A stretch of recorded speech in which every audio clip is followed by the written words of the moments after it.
Okay, so just got here now, and I find this quite hilarious actually. Someone has been here and moved my camera because it was facing this way. I don't think the memory card has been removed. Let's see. The memory card is still there, so this should be interesting. I'm sorry about the camera angle. I didn't prepare this, but I often bring my camera along out in the woods. I was actually just looking for one of my ferro rods, and I thought I might have left it here, which I had. So now I have my ferro rod, and it's rusty. No, it's okay.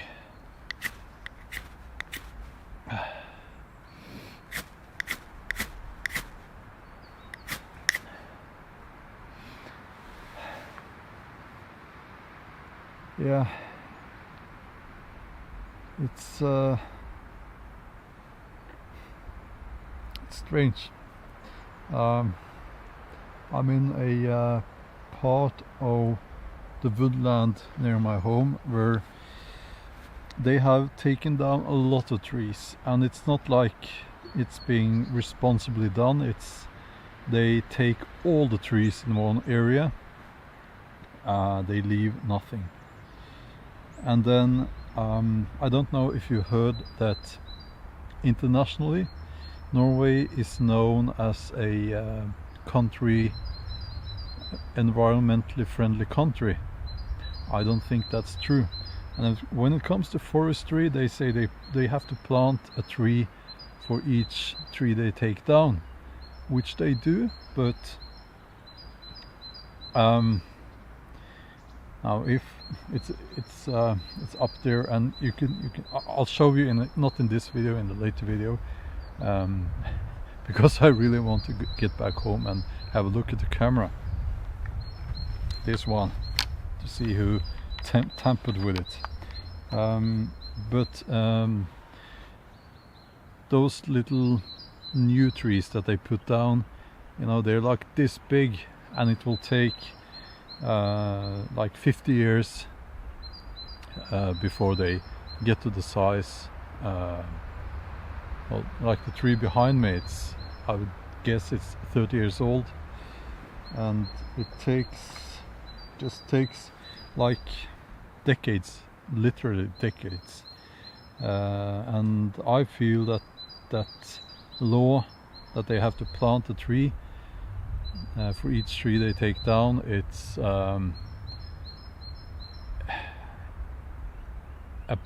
something the politicians did because the landowners wanted it. It's an excuse. That's the way I see it. It's an excuse. They can now say that they do this in an environmentally friendly way, but it's just an excuse. It's not environmentally friendly at all, and it kills the wildlife, because the insects, lots of these insects that the birds eat, you know, they need the trees, and the birds, they need the trees to have their nests in, and the whole cycle of life gets interrupted. So yeah, I'm not a fan of this forestry. I will say no more. I get annoyed.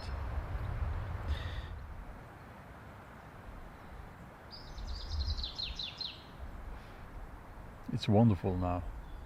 Spring is here. It's getting warmer,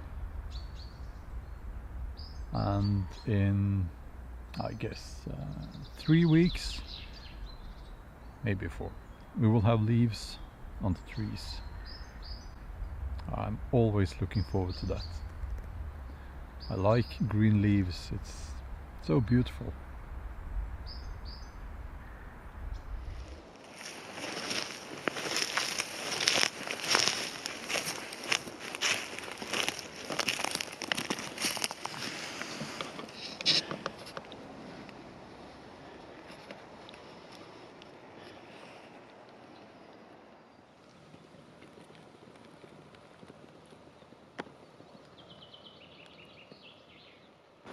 Hi there.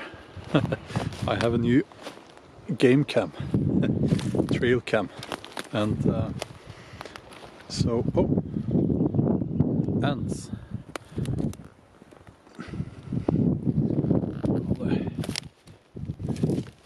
Walk around. That was not the best introduction. I have to change the battery in my microphone.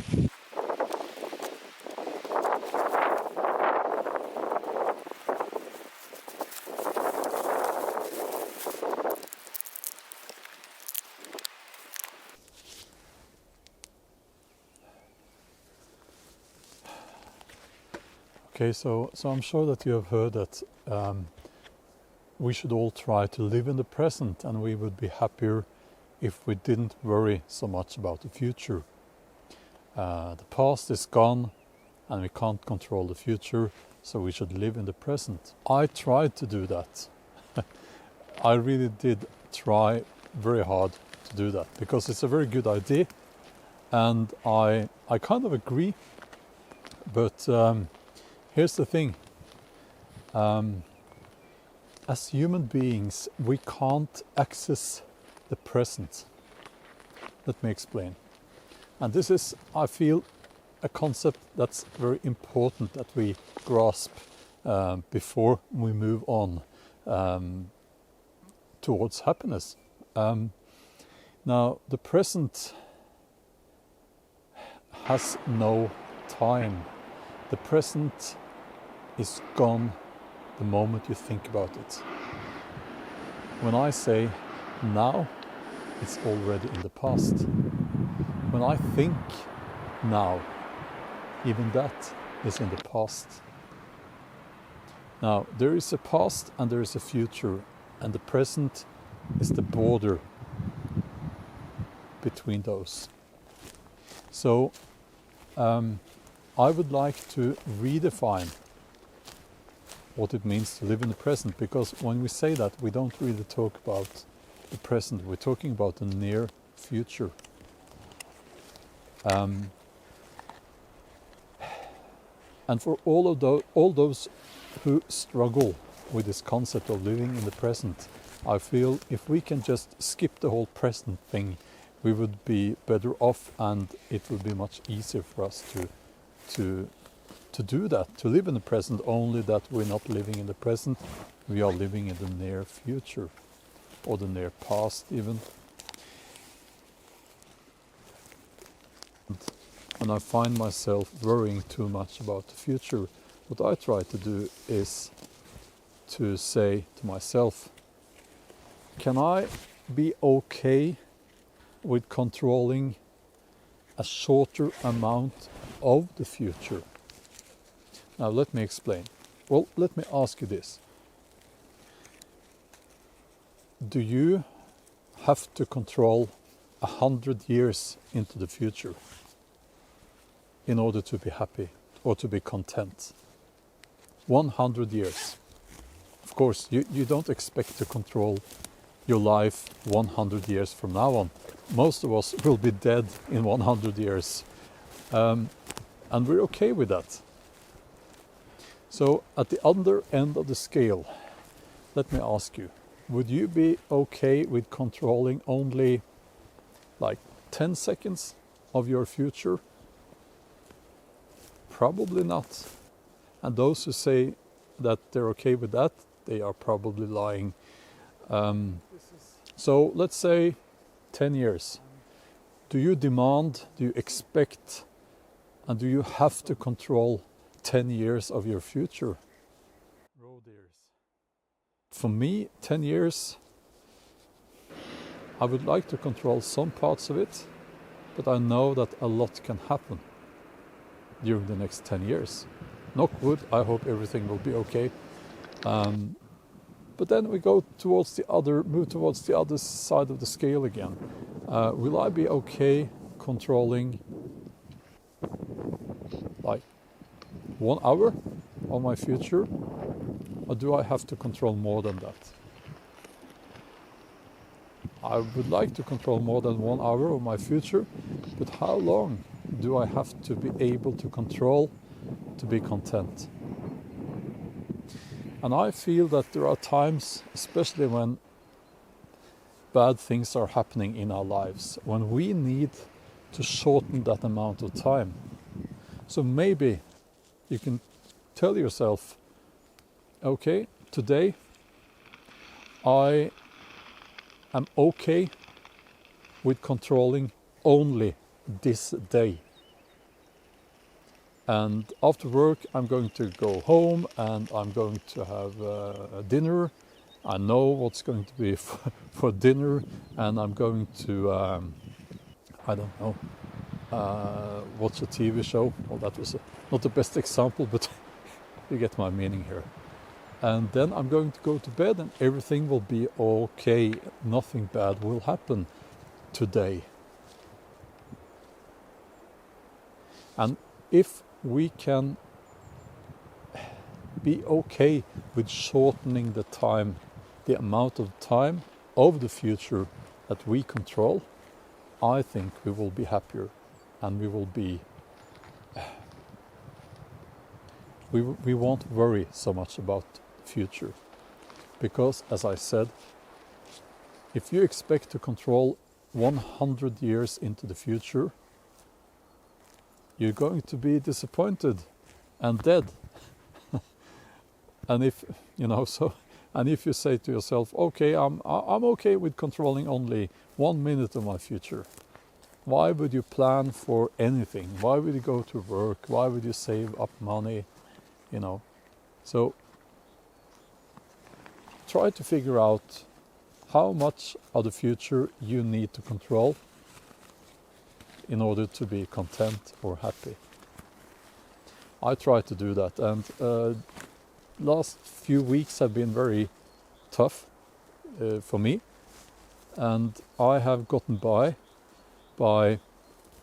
some days I told myself, okay, this has been a very tough day, but I'm going to sit on my sofa and just actually watch something stupid on TV, like a program where they decorate houses, or they, I don't know here, what's it called here? There's a TV show, they build some cabins and stuff. And that's what I'm going to do, and I will probably fall asleep because I'm so tired. And I'm okay with that. And I won't worry about tomorrow. I will be content with controlling today. And in a way, that is living in the present.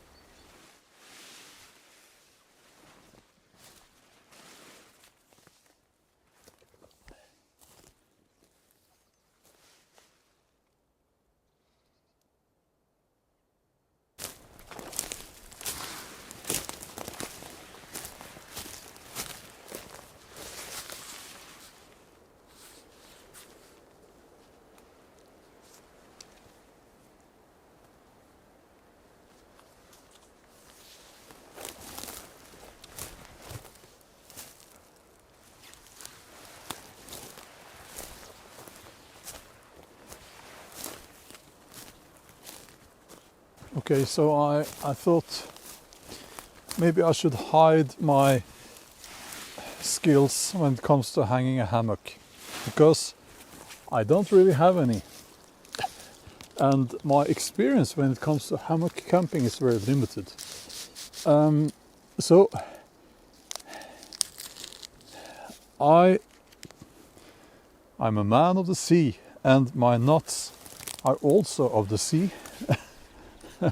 And I am still not comfortable using, now listen, I'm going to do like this.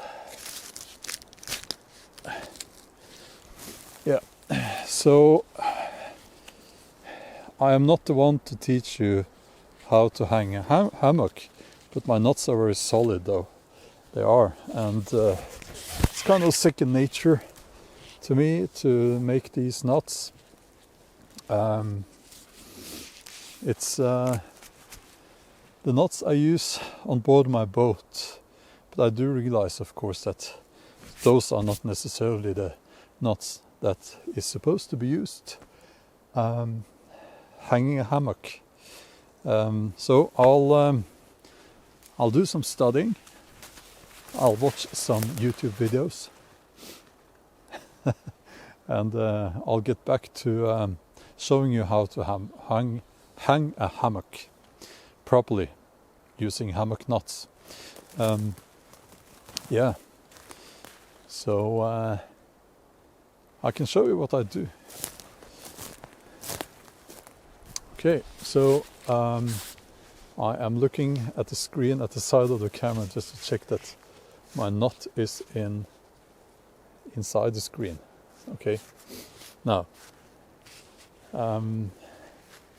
so you know what, I'm just going to not show you in detail how to do this, because this video isn't really about that.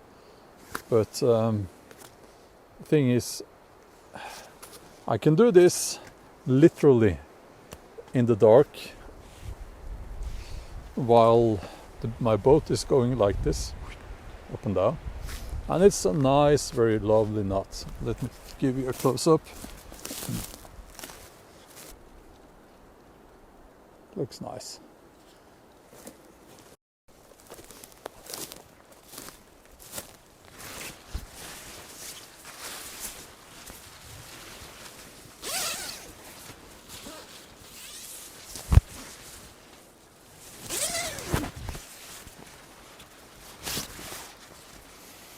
Okay, I need to switch it around because I have the sun there and I have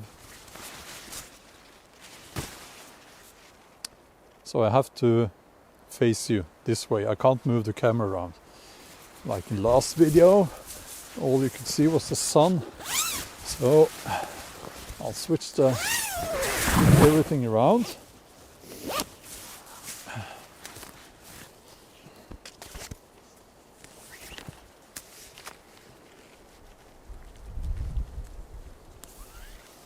Now I can't see why there's anything wrong with this beautiful knot here.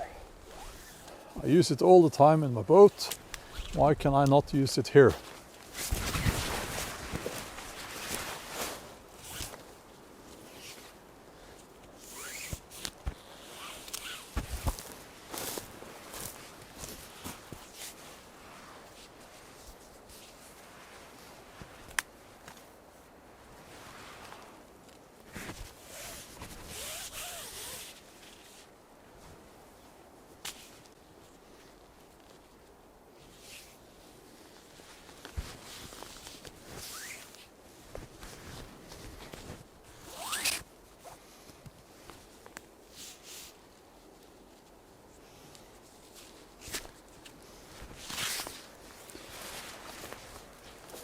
Better, much better.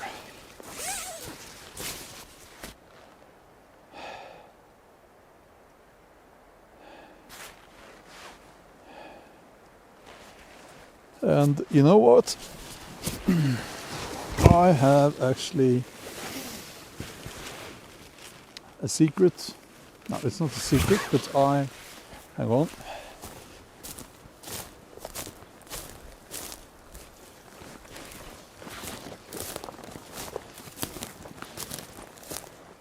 There was a little secret here in my backpack on the side. I had forgotten I have beer. Oh, what can be better?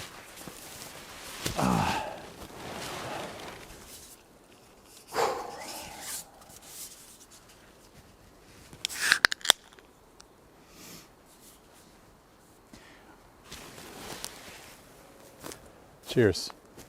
And wouldn't it be funny if, you know, that sound when you open a can of beer, and suddenly there was a little, you know, we say in Norwegian, nisse, those little forest people was standing there, summoned by the sound of the opening the beer can. Skål. So what I'm going to do is to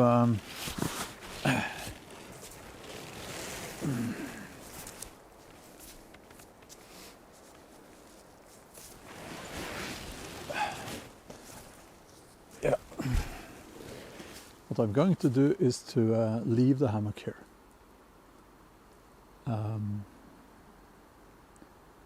Yeah, that's what I'm going to do. I was planning to leave the trail cam filming the hammock. I'm very tempted to do that because it would be so cool if you know, a moose comes and sniffs the hammock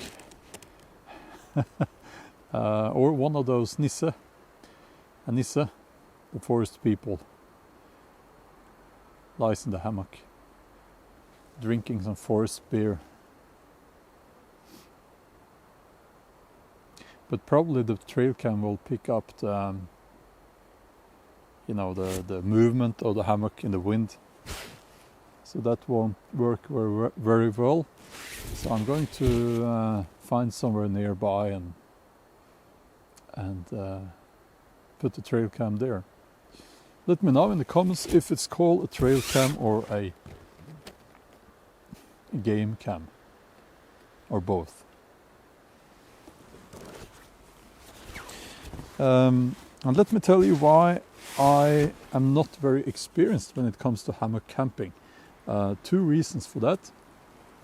First of all, we don't really have a tradition for that in Norway, simply because it's the climate, you know, it's cold, and when you sleep in a hammock you have the cold wind underneath you all the time.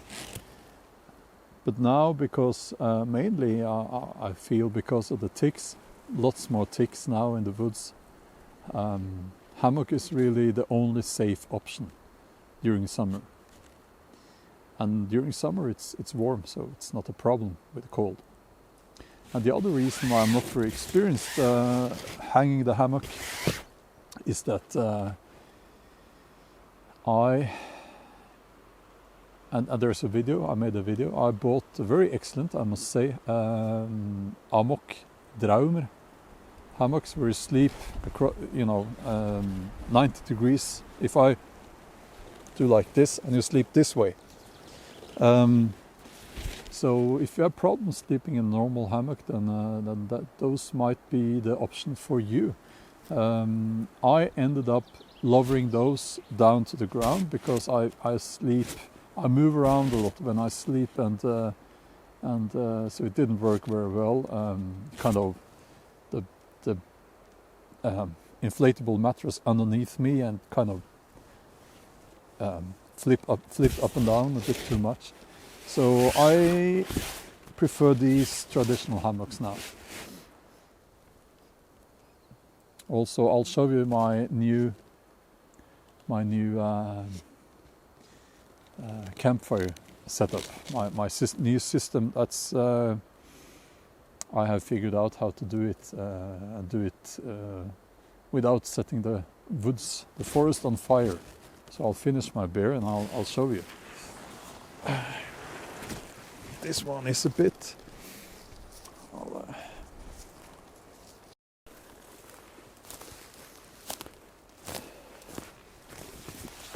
Okay, so let me. Am I recording now? Yes. So let me just quickly show you my setup for the warmer season. Now, obviously not during summer. There are regulations when it comes to campfires, but yeah, and also when there are warnings for warnings, you don't use any fire at all. Last year it wasn't even legal to have a barbecue back home in your own garden. Now most of you have seen both of these before.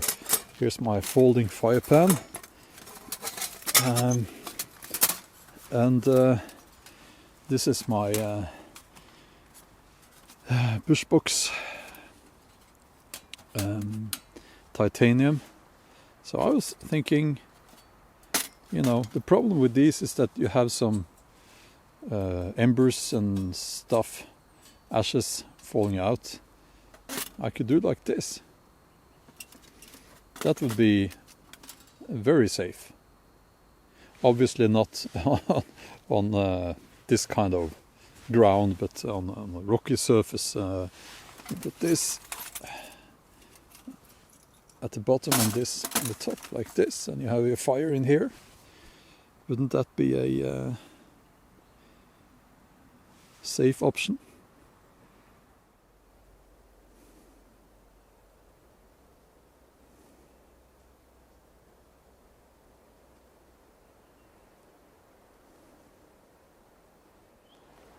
Okay, here's my hammock, and here's my tripod. Here's my can of beer, and the moose are moving here using this trail here, and my trail cam is